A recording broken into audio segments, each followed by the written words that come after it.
I have perennial ryegrass this year and was wondering if you had any input on fertilizing and how to start Bermuda season next year. So is it a Bermuda lawn that was overseeded with perennial ryegrass? Is that what we're doing? Because normally those two things are fairly, I say it's impossible, but they're typically mutually exclusive. Like where perennial ryegrass grows and thrives and does really well, Bermuda grass doesn't thrive and go really well, and vice versa. So if you ever an area where Bermuda grass does well, nice and hot, long days, that type of thing, perennial ryegrass just doesn't seem to do too well, especially when summer hits. So I'm going to answer this question assuming that your lawn is really Bermuda and that you overseeded it with perennial ryegrass. If that is the case, what I would tell you is come springtime, you are going to want to get rid of the perennial ryegrass.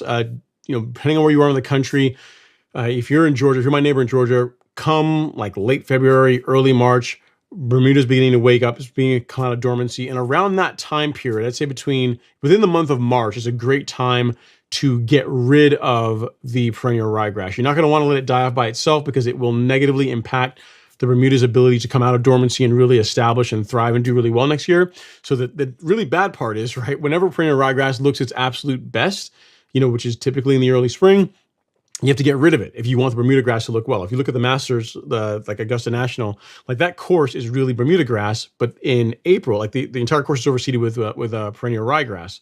And in April, typically the Masters is in the first week of April. It's a thing of beauty to behold, right? But that's also when Bermuda is really beginning to take off and really beginning to wanting to light off, and you really don't want to have that ryegrass competing with it. So to get rid of it, what you're going to want to use is a selective herbicide. I recommend for most folks to go with Celsius.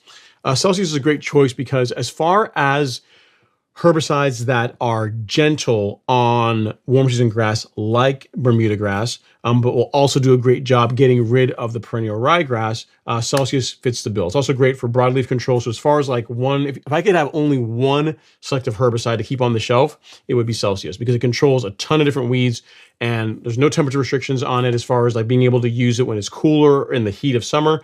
As far as it minimizing injury to your grass, great product. So this is what I would use come springtime to get rid of the perennial ryegrass in your Bermuda lawn. And at that point, you just go on with your program. You just begin fertilizing your lawn based on your soil test data.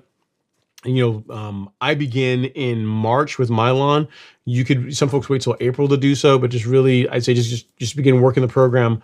The only thing you're doing differently from most people is you're getting rid of the perennial ryegrass so the Bermuda can really take off.